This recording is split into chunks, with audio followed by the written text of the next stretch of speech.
வணக்கம், welcome to Sam's kitchens. இது உங்கள் சாம்ஸ். இன்னைக்கு நம்ம பார்க்க போற டிஷ் பன்னீர் தேச்சா. ஒரு tasty and delicious Indian snack, simple and quick recipe Maharashtrian paneer thecha. வீட்லயே எப்படி ஈஸியா செய்யறதுன்னு இன்னைக்கு நம்ம பார்க்க போறோம். 4 பச்சை மிளகா, 5 பல் பூண்டு, 1/4 பவுல் தோல் உரிச்ச வேர்க்கடலை, இதெல்லாம் போட்டு 3 நிமிஷம் வறுத்து எடுத்துக்கங்க.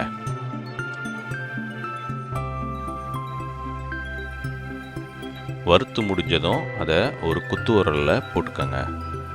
இது கூட 1 பவுல் கொத்தமல்லி இலை தண்டோட சேர்த்து போட்டுக்கங்க. 1/2 ஸ்பூன் கல்லுப்பு, இதெல்லாம் போட்டு நல்லா இடிச்சு எடுத்துக்கங்க. 1/2 ஸ்பூன் லெமன் ஜூஸ்,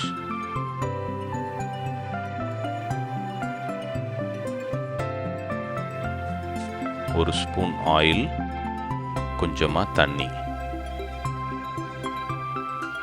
இப்போ மசாலா ரெடி ஆயிடுச்சு. 1 பவுல் பன்னீர் இந்த மாதிரி கியூப்ஸ் மாதிரி கட் பண்ணி எடுத்துக்கோங்க. இப்போ அந்த மசாலாவை அந்த பன்னீரில் எல்லா சைட்லேயும் படுற மாதிரி நல்லா கோட் பண்ணி விட்டுக்கோங்க. இந்த மாதிரி இருக்கணும்.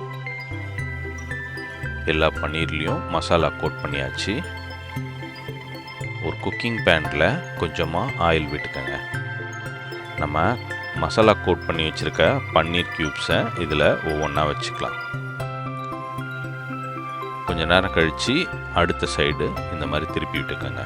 இந்த மாதிரி ஒவ்வொரு சைடும் திருப்பி விட்டு எல்லா சைடும் வறுபடுற மாதிரி பார்த்துக்கோங்க. எல்லா சைட்லேயும் வறுத்தாச்சு. அதை ஒரு பிளேட்டுக்கு ட்ரான்ஸ்ஃபர் பண்ணிடுங்க. நம்ம பன்னீர் தேச்சா ரெடி ஃபார் சர்விங். இந்த மாதிரி ஒரு மவுத் watering and tempting Indian snack நீங்களும் ட்ரை பண்ணி உங்க ஃபேமிலியில இருக்க எல்லாருக்கும் கொடுத்து என்ஜாய் பண்ணுங்க. இதை நீங்களும் ட்ரை பண்ணுங்க, சப்ஸ்கிரைப் பண்ணுங்க, கமெண்ட்ஸ் பண்ணுங்க. See you next delicious dish. நன்றி, வணக்கம்.